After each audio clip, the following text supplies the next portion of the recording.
जय हिंद दोस्तों।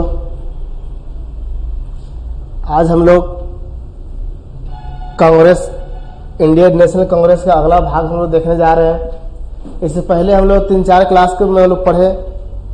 हम लोग बारी बारी से कांग्रेस अधिवेशन के बारे में समझ रहे हैं। इससे पहले भी 3 या 4 क्लास हो चुका है, जो आज हम लोग अच्छा खासा जगह पर पहुंच गए बारी बारी से पढ़ते पढ़ते।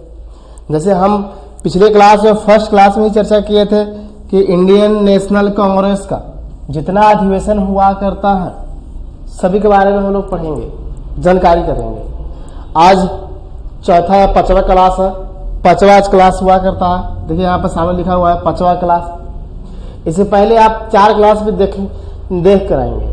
क्या है कि 5वें क्लास में पढ़ेंगे तो तब पर भी यहाँ समझ में आएगा, क्योंकि हम लोग बारी बारी से अधिवेशन के बारे में समझ रहे हैं।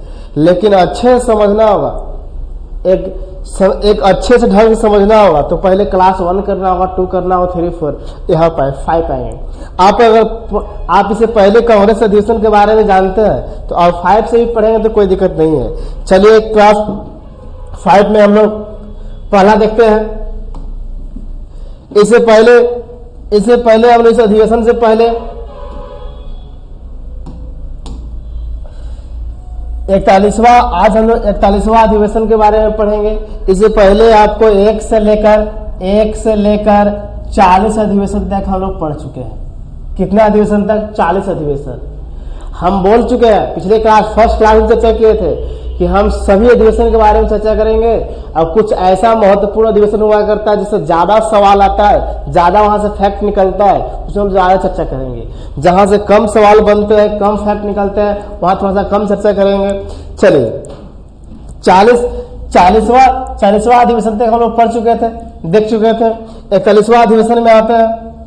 41वां अधिवेशन का समय हुआ करता है 1926। स्थान के बारे में बात कर रहे थे। स्थान गुवाहाटी। अध्यक्ष श्रीनिवास अयंगर हुआ करते हैं। कौन हुआ करते हैं? श्रीनिवास अयंगर हुआ करते हैं। यहाँ से इस अधिवेशन में जो बैठक होता है कांग्रेस का, इसमें से क्या फैक्ट निकलता है, तथ्य क्या निकलता है, इसके बारे में हम लोग देख रहे हैं। देखेंगे कांग्रेस के नेताओं को, हाँ यह भी इसी अधिवेशन में कांग्रेस के नेताओं के द्वारा घोषणा किया जाता है कि जितना कांग्रेस का नेता अधिवेशन में शामिल होंगे सबके सब खादी कपड़ा पहनेंगे। क्या पहनेंगे? खादी पहनना क्या कर दिया गया? अनिवार्य कर दिया गया। ऐसे हम लोग बारी बारी से अधिवेशन को पढ़ते हुए कहां से कहां हम लोग पहुंच गए? 1 से लेकर 40। आज हम लोग कितना अधिवेशन के बारे में चर्चा कर रहे हैं? 41वां अधिवेशन के बारे में। चलिए 42वां अधिवेशन देखते हैं। 42वां अधिवेशन से पहले हम लोग कुछ लेके आए हैं, आपके लिए कुछ लेके आए। क्या लेके आए हैं कि हम लोग घटना चक्र के बारे में अध्ययन करेंगे। क्या करेंगे? घटना चक्र। जैसे आपका घटना चक्र पीडीएफ वो यहाँ पर आपको पीडीएफ लाया जाएगा। पीडीएफ को अंडरलाइन कर करके बारी बारी से हर एक पॉइंट को चर्चा किया जाएगा। जैसे आपका कोई भी एग्जाम हो, दुनिया का कोई भी एग्जाम हो, जहां पर आपको जीके जीएस आता है वहां पर घटना चक्र का बहुत ज्यादा योगदान हुआ करता है। क्योंकि घटना चक्र आपको देखने के लिए मिलता है एनसीईआरटी से ही पूरा सारे बनाया हुआ है। घटना चक्र में आपको क्वेश्चन मिलेंगे। इससे पहले नोट्स मिलेंगे। नोट्स को हम लोग बारी बारी से इसे लिखा हुआ है कि सभी परीक्षा के लिए क्या है, अति महत्वपूर्ण है। ऐसे लिखा हुआ रहेगा तो हम बारी बारी से अंडरलाइन देकर हर एक पॉइंट क्या करेंगे? चर्चा करेंगे। चलिए इसके बाद अगले क्लास में हम आएंगे ना तो इसके बारे में कुछ फैक्ट लेकर हम लोग आएंगे। पहले समझना शुरू करेंगे कि हम लोग घटना चक्र पढ़ना क्यों जरूरी है। हम बारी बारी से इतिहास चर्चा करेंगे। इतिहास के बाद पॉलिटी भी देखेंगे। पॉलिटी के बाद ज्योग्राफी देखेंगे। बारी बारी से हम लोग सभी घटना चक्र को अंडरलाइन कर करके हम लोग क्या करेंगे? समझेंगे। आप सभी से निवेदन रहेगा कि आप अगर क्लास करना चाहते हैं अच्छे से तो आप घटना चक्र बुक अपने पास रख लेंगे। और जब यहाँ पर हम अंडरलाइन कर करके समझाएंगे तो आप समझने की कोशिश करेंगे। और अभी अपने बुक में क्या करेंगे? पेंसिल से अंडरलाइन करेंगे। यही हम 1 से 2 दिन में इसका क्लास आएगा आपका। आज लगभग 20 तारीख है तो 25 तारीख से पहले इसका क्लास क्या होगा? लॉन्च किया जाएगा। आगे चलिए आगे देखते हैं। दूसरा अधिवेशन में देख रहे थे 42वां में। 42वां अधिवेशन के बारे में देख रहे थे कि 42वां अधिवेशन के तो स्थान हुआ समय 1927 स्थान के बारे में बात कर रहे हैं तो मद्रास।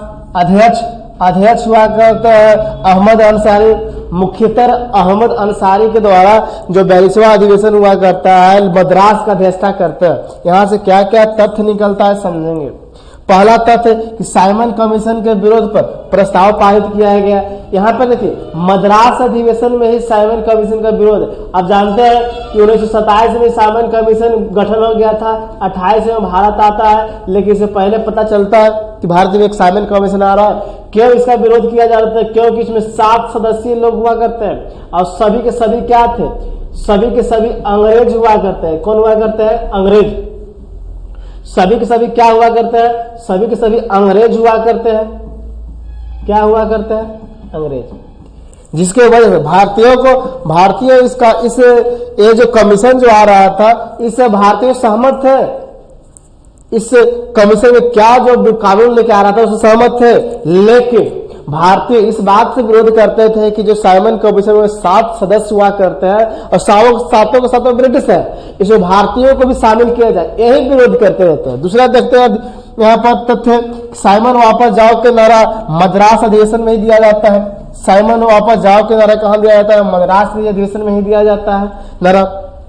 चलिए एक सवाल आपसे होमवर्क रहेगा कि ये जो दिया गया था साइमन कमीशन वापस जाओ के नारा मद्रास के अधिवेशन में, कोई व्यक्ति तो होगा जिसके द्वारा ये बोला गया होगा। चलिए आपका होमवर्क है, देखते हैं कि आप होमवर्क पूरा करते हैं कि ना, इसको कमेंट करेंगे। अगला देखते हैं फैक्ट कि पूर्ण स्वाधीनता को लक्ष्य बनाया गया। हाँ, मद्रास के अधिवेशन में जो अंसारी साहब की अध्यक्षता में हुआ करता है कि पूर्ण स्वाधीनता का क्या किया जाता है? लक्ष्य बनाया जाता है। चलिए आप 42वां हम लोग देखें, 43वां के बारे में भी हम समझते हैं। 43वां अधिवेशन फिर से हम समझाने जा रहे हैं कि आपका अधिवेशन 1 से लेकर कहां तक पहुंच गए हम लोग? 43 तक। कहां तक पहुंच गए? 43 तक। आप बारी से क्लास को देख के समझ सकते हैं, आप नोट बनाने की कोशिश कीजिए। चलिए जैसे क्या होता है ना, जैसे एक बात आपको बताते हैं। चलिए आगे देखते हैं, चर्चा करते हैं। समय हुआ करता है 1928। स्थान हुआ करता है क्या? कलकत्ता। अध्यक्षता के बारे में बात कर रहे थे मोतीलाल नेहरू। यहां से क्या क्या तथ्य निकलता है समझेंगे।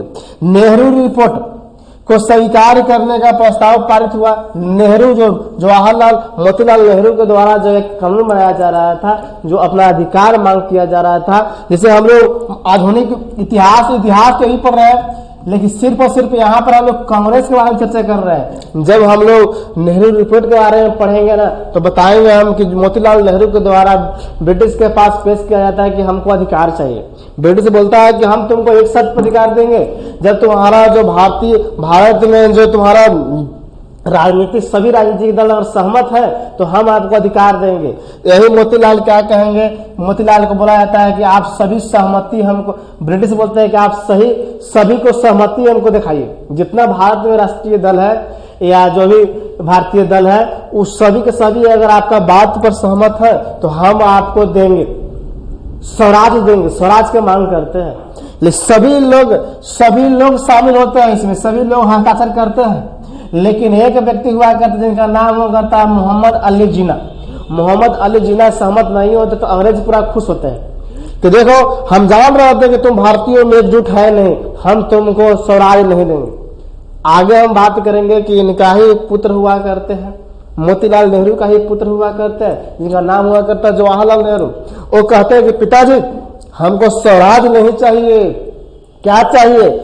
पूर्ण स्वराज चाहिए हमको। तो आगे हम बात करेंगे।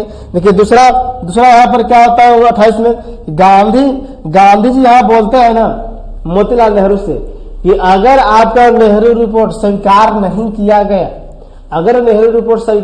किया गया, तो हम लोग आंख बंद करके क्या करेंगे? असहयोग आंदोलन शुरू कर देंगे। कुछ हम लोग करना नहीं है, डायरेक्ट क्या करेंगे? असहयोग आंदोलन यहाँ पर शुरू कर देंगे। तो नेहरू जी बोलते हैं, मोतीलाल नेहरू बोलते हैं कि चलिए आपका अभी बात मानते हैं, चलते हैं आगे देखते हैं कि कितना सहमत होते हैं। तो हम बताएं कि मोहम्मद अली जिन्ना जो हुआ करते हैं, ये जो आपका स्वराज को मांग किया जाता है मोतीलाल नेहरू में, जिसमें सहमत नहीं हुआ करते, जिसके वजह से स्वराज नहीं मिलता है। तो मोतीलाल नेहरू के बाद उनका पुत्र जो हुआ करते हैं बोलते हैं कि हमको स्वराज नहीं चाहिए, पूर्ण स्वराज चाहिए। तो आगे हम बात करेंगे 31 दिसंबर को 31 दिसंबर 1930 को आगे हम बात 26 जनवरी 1930 को हम बात करेंगे। नहीं, इससे पहले हम 31 दिसंबर को बात करेंगे कि मोतीलाल नेहरू के द्वारा ही, मोतीलाल बोल रहे हैं, जवाहरलाल नेहरू के द्वारा ही रावी नदी के तट पर क्या किया जाएगा, झंडा तोलन किया जाएगा। आगे हम लोग समझेंगे यहाँ पे। देखिए 44वां अधिवेशन, समय 1929, स्थान लाहौर, अध्यक्ष जवाहरलाल नेहरू। अभी हम बता रहे थे कि इनका पिता का नाम क्या है, इनका पिता का नाम क्या है, मोतीलाल क्या है, नेहरू, मोतीलाल नेहरू। यहाँ जो लाहौर अधिवेशन की अध्यक्षता होते रहता है तो मोतीलाल अध्यक्षता करते हैं 1929 में।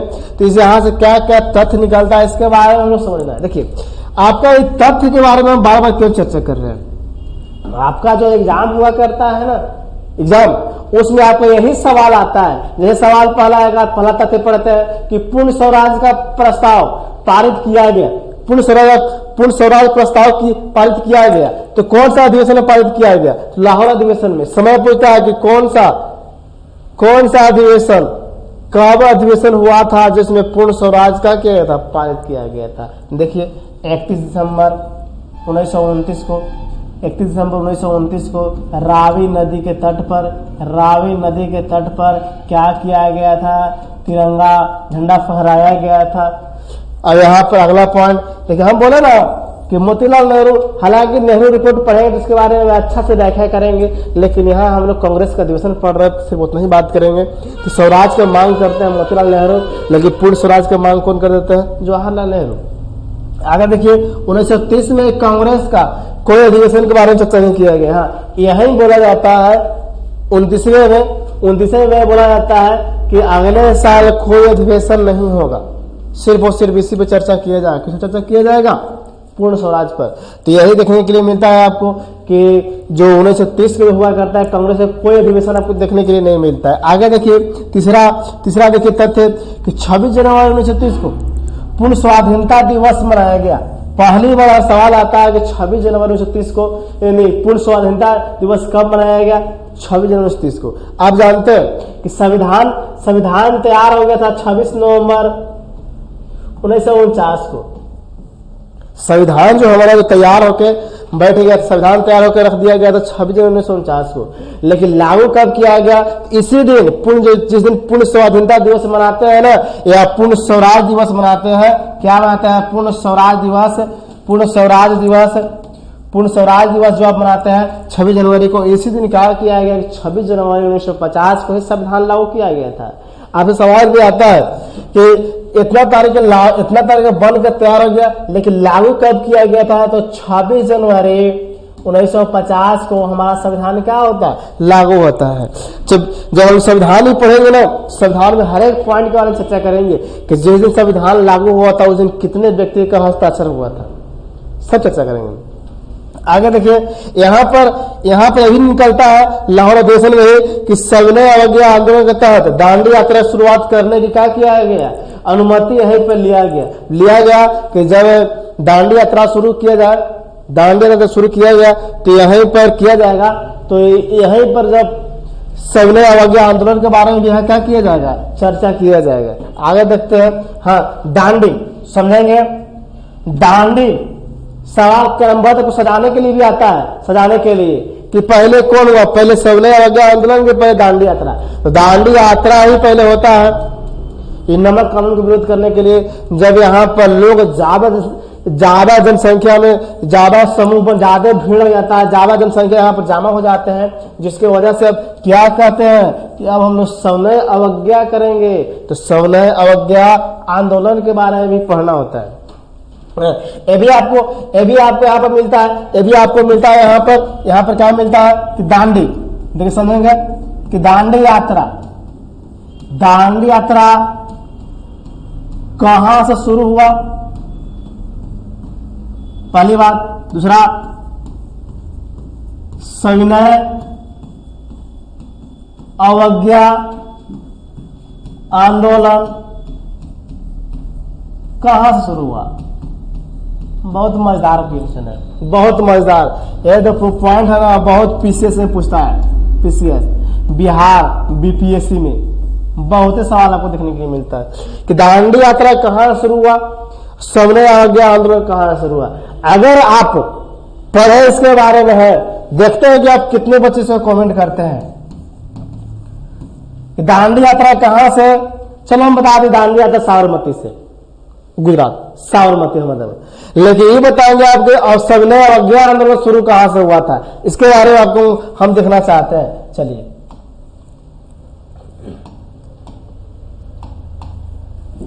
आगे देखेंगे। 45वां अधिवेशन, समय 1931, स्थान कराची, कहां है कराची। अध्यक्ष सरदार वल्लभ भाई पटेल। सरदार वल्लभ भाई पटेल का आप अच्छा जानते होंगे। वर्तमान में अगर बात करते तो इनका एक स्टेचू बनाया गया है गुजरात में। गुजरात में नदी के नाम, नदी के नाम नर्मदा नदी। चलिए गुजरात में स्टेचू बनाया गया, तो कितना ऊंचा बनाया गया है, कितना ऊंचा है, कितना ऊंचाई पे बनाया हुआ, कितना ऊंचा बनाया गया है, आप बता सकते हैं इसका बारे में, इसका होमवर्क बता सकते हैं। देखो होमवर्क हम क्या है जानते हैं, पहला चीज होमवर्क हम कहा जाते हैं कि आप कम से कम उससे संबंधित कुछ क्या करें, गूगल करें, बुक करें, या आप कहीं से एब्जॉर्व करने की कोशिश करें। होमवर्क सही, लेकिन लगता है कि नहीं हमको पढ़ना जरूरी है। चलिए आगे देखते हैं। यहाँ से जब कराची अधिवेशन का अध्यक्षता सरदार वल्लभ भाई पटेल करते रहते हैं, तो इसका यहाँ से क्या क्या तथ्य निकलता है। पहला पॉइंट कि मूल अधिकार की मांग की गई। अब सवाल आता है कि मूल अधिकार का मांग करने के बाद किया गया ना, तो उसका तैयार कौन किया था, प्रस्ताव तैयार कौन किया था, जवाहरलाल नेहरू के द्वारा क्या किया गया था, प्रस्ताव तैयार किया गया था। ये भी सवाल आता है कि जब कराची अधिवेशन में सरदार वल्लभ भाई पटेल के द्वारा अध्यक्षता किया जा रहा था, सचिव के रूप में कौन काम करते हैं, यही जवाहरलाल नेहरू सचिव के रूप में काम करते हैं। और यहाँ पर अधिकार जो मांग करने के बाद होता है तो प्रस्ताव तैयार करते हैं। आगे देखते हैं कि आर्थिक नीति से संबंधित प्रस्ताव भी क्या किया गया था, इसी अधिवेशन में पारित किया गया था। क्या किया गया था, आर्थिक नीति से संबंधित, इकोनॉमिकल से संबंधित प्रस्ताव भी पारित किया गया था। आगे देखिए कि गांधी इरविन समझौता, इसी को बोला जाता है दिल्ली समझौता। क्या बोला जाता है, गांधी इरविन समझौता, इसी को बोला जाता है दिल्ली समझौता। जैसे जब यहाँ पर हम लोग देख रहे हैं कि गांधी इरविन समझौता जब साइमन कमीशन को अच्छा खासा विरोध किया जाता है, तो यहाँ पर ब्रिटिश लोग क्या कहते हैं कि हम वहां भारत में बैठक नहीं करेंगे, हम लंदन में ही बैठक करेंगे और सभी भारतीयों को बुलाएंगे। तो यहाँ पर गोलमेज सम्मेलन के बारे में बात करते हैं कि गोलमेज सम्मेलन 3 बार देखने के लिए मिलता है। एक देखने के लिए मिलता है 1930 में, 1931 में और 1932 में। तो यहाँ पर गोलमेज सम्मेलन से ही बहुत सवाल आता है। गोलमेज सम्मेलन में गांधी जी को बुलाहट किया जाता है, लेकिन गांधी जी जाते नहीं है। तो यहाँ का वायसराय जो हुआ करता है लॉर्ड इरविन को बोला जाता है कि अरे तुम गांधी के बोलो कि तुम शामिल हो, तुम्हारे लिए कानून बहुत अच्छा भेज रहे हैं, तुम शामिल हो। तो यहाँ गांधी जी इनकार कर देते थे। गांधी जी पहला गोलमेज में नहीं जाते हैं, दूसरा में जाएंगे और तीसरा में नहीं जाते हैं। तो एकमात्र गोलमेज सम्मेलन हुआ करता है 1931 में, गांधी जी क्या करते हैं, भाग लेते हैं। एक सवाल आ रहता है कि कौन सा भारतीय दल जो हुआ करते हैं, भारतीय दल के नेता हुआ करते हैं जो तीनों सम्मेलन में क्या किए थे, भाग लिए थे। चलिए हम ये बता दिए कि तीनों सम्मेलन में भाग लिए थे, जिनका नाम हुआ करता है अम्बेडकर साहब। चलिए तो अम्बेडकर साहब के बारे में बात किए तो अम्बेडकर साहब के दल के बारे में बताएंगे कि कौन सा दल या कौन सा पार्टी या कौन सा पार्टी या कौन संगठन के माध्यम से आप क्या किए थे, गोलमेज सम्मेलन में भाग लिए थे। आगे देखिए गांधी इरविन समझौता का दिल्ली समझौता बोला जाता है क्योंकि लाल किला में क्या हुआ था, बैठक हुआ था। आगे अगला देखिए चौथा, गांधी जी को गोलमेज सम्मेलन में भेजने के लिए प्रस्ताव पारित किया गया। बिल्कुल सही जवाब। देखिए यहाँ पर ये जो कराची अधिवेशन जो हुआ करता है, जहां पर सरदार वल्लभ भाई पटेल अध्यक्षता करते हैं, इसी में गांधी जी को बुलाया जाता है कि चलिए आप क्या कीजिए और वहां पर गोलमेज सम्मेलन में भाग लीजिए, गोलमेज सम्मेलन में यहाँ पर भाग लीजिए। तो हम बताएं कि 3 बार सम्मेलन हुआ, 23, 31, 32। तो गांधी जी किस सम्मेलन में भाग लेते हैं, तो गोलमेज सम्मेलन, तो दूसरा गोलमेज सम्मेलन, तीसरा में नहीं ना पहला में। यहाँ पे देखिए गांधी जी को बुलाया जाता है कि आप जाइए। अगला पॉइंट, जब गांधी जी वहां जाते हैं गोलमेज सम्मेलन में, देखो तो यहाँ पर गांधी, यहाँ पर यहाँ भी चर्चा करते हैं गांधी जी कि गांधी मर सकता है लेकिन गांधीवादी नहीं। ये बहुत फेमस है। जितना बार वीवीआई करना है भैया कर लो। आपको लगता है ना कि हम बोलते हैं कि वीवीआई, ये जो आपका ये बुक आपको देखने के लिए मिलता है ना भैया, ये देखो ये बुक जाके इसमें उठा कर देख लेना। आप इसमें उठा कर देख लीजिएगा कि सवाल आपको मिलता है कि नहीं मिलता है, कि हम आपको ऐसे बोलते हैं। इस घटना चक्र में आप देख के आप हमको बस कमेंट करेंगे। आपको नहीं मिलेगा तो कमेंट में आप डिसलाइक कर दीजिएगा हमको, लेकिन इसमें आप एक बार देख के बताएंगे। चलिए आगे देखिए, ये हो गया आपका। आगे यहाँ पर देखते हैं 48वां अधिवेशन, समय 1934, स्थान बॉम्बे, अध्यक्ष राजेंद्र प्रसाद। अभी तक हम राजेंद्र प्रसाद को चर्चा कभी किए नहीं थे, तो हम बोल सकते हैं राजेंद्र प्रसाद का प्रथम अधिवेशन। ये आपका होमवर्क है कि राजेंद्र प्रसाद एक केवा अधिवेशन हुआ करता है, कि पहला अधिवेशन में भाग पहली बार है, दूसरी बार है, तीसरी बार है, यह बताएंगे। तथ्य के बारे में देखिए, कांग्रेस समाजवादी पार्टी का गठन किया गया। कांग्रेस समाजवादी पार्टी का गठन किया गया जब बॉम्बे अधिवेशन में राजेंद्र प्रसाद के द्वारा अध्यक्षता किया जाता है। दूसरा देखिए, अखिल भारतीय खादी ग्रामोद्योग की स्थापना किया गया। देखिए जो राजेंद्र प्रसाद की अध्यक्षता हुआ करता है, यहाँ से बहुत सवाल आता है, बॉम्बे से बहुत सवाल। देखिए क्या क्या ये बताएंगे इससे। देखिए पहली बात की है, अखिल भारतीय खादी ग्रामोद्योग की स्थापना। जब ग्रामोद्योग की स्थापना किया गया, इसका अध्यक्ष किसको बनाया गया? तो खादी के बारे में जैसी बात करेगा तो आप चरखा पर ध्यान देंगे। इसका अध्यक्षता कौन कर रहे थे? महात्मा गांधी। जैसे आप खादी की बात करेगा तो आप चरखा पर ध्यान देंगे। अब मंत्री के बारे में बात करेंगे तो जवाहरलाल नेहरू। चलिए इसमें जो बॉम्बे अधिवेशन में और होता है और स्थापना किया जाता है, क्या किया जाता है? देखिए अखिल भारतीय चरखा। देखो अभी हम बोले ना कि चरखा, आपको चरखा या खादी, चरखा या खादी के बारे में जैसी बात करेगा तो आप आंख बंद करके क्या बोल देना है? महात्मा गांधी। मंत्री के बारे में वही बात कर रहे हैं, जवाहरलाल नेहरू। आगे देखिए चौथा, इसे स्वर्ण जयंती अधिवेशन भी कहा जाता है। देखिए ये जो अधिवेशन हुआ बॉम्बे अधिवेशन, जिसका अध्यक्षता राजेंद्र प्रसाद कर रहे थे, इसे बहुत सा संघ की स्थापना किया गया, जिसके वजह से क्या बोलते हैं यहाँ पर स्वर्ण जयंती का अधिवेशन, स्वर्ण जयंती का अधिवेशन के रूप में इसे नाम दिया गया। आगे देखिए पांचवा, कांग्रेस सोशलिस्ट पार्टी की गठन किया गया इसी अधिवेशन में, जिसका अध्यक्ष था कांग्रेस सोशलिस्ट। हम खादी के बारे में बात की, अखिल भारतीय खादी के बारे में तो गांधी जी, चरखा के बारे में बात की तो गांधी जी, लेकिन कांग्रेस सोशलिस्ट के बारे में बात करें तो जयप्रकाश नारायण। आप जानते हैं कि जयप्रकाश नारायण कहां से बिलोंग करते थे? आप अच्छे से जानते होंगे। मंत्री आचार्य नरेंद्र देव के बारे में चर्चा करेंगे। आगे छठा देखिए 1935, यहाँ 34 में बोला जाता है कि 1935 में कोई भी अधिवेशन नहीं होगा। क्यों नहीं होगा 1935 में?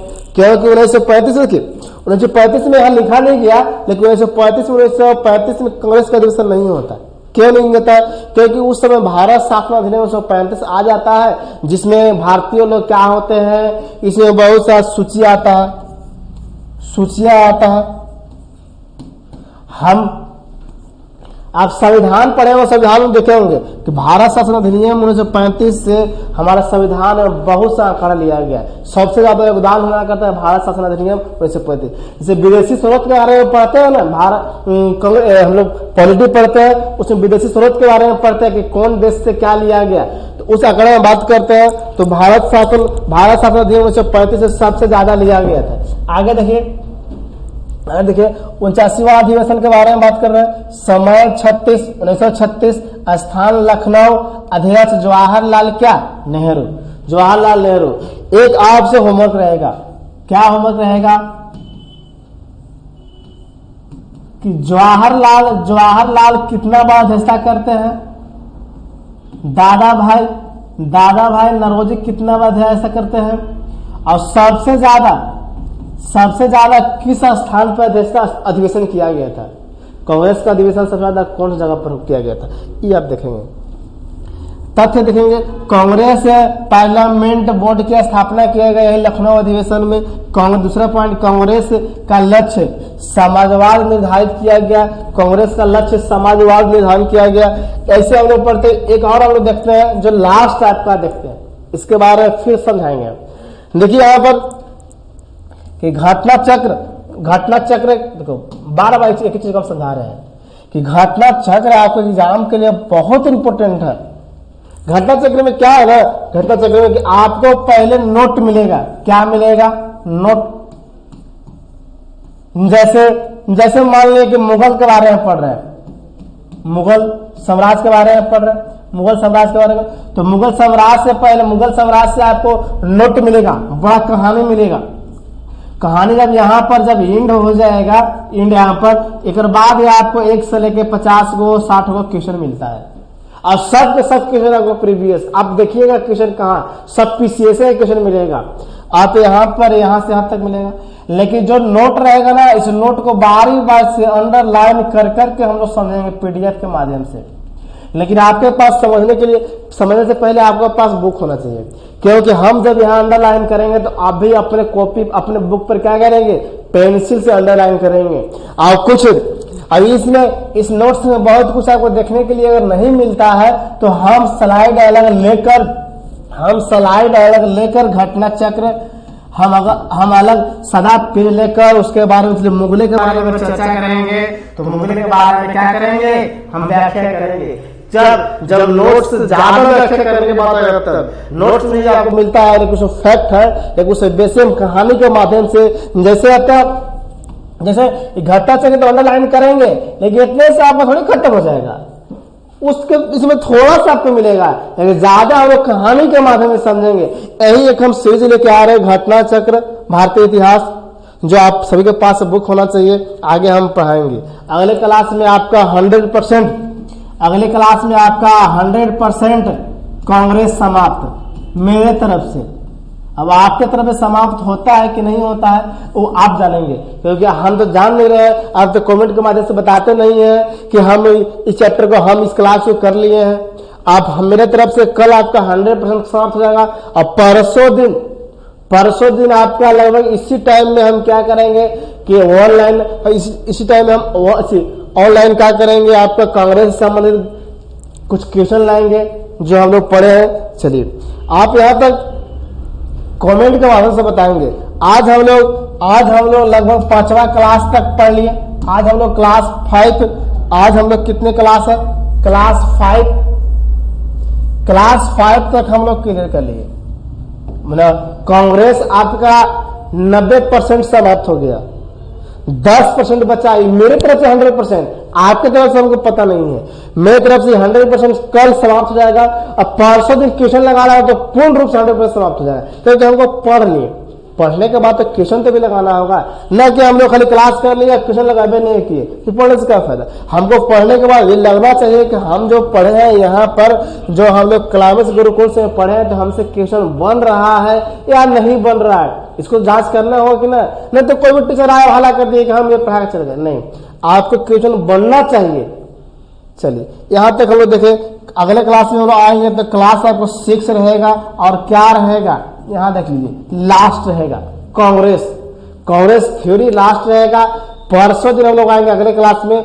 उस दिन हम लोग क्या करेंगे कि ऑब्जेक्टिव क्वेश्चन 100-150 क्वेश्चन हम लगाएंगे 1 घंटा में। चलिए, आप क्लास को देखें, नोट्स करने की कोशिश करें। और अगर आपको समझ में अच्छा लगता है मेरा क्लास, तो आप इसको आगे शेयर करने की कोशिश करें, लाइक करके बताइए। इसे कमेंट से क्या पता चलता है, हम लोग कोई भी टीचर, फायदा कुछ नहीं होता है, लाइक कीजिए और नहीं कीजिए, कमेंट कीजिए और कीजिए, इससे फायदा किसी को नहीं है। लेकिन ये चीज हम लोग को पता चलता है कि जो बच्चा देख रहा है उसको समझ में आ रहा है कि नहीं आ रहा है, और कैसे समझाया जाए।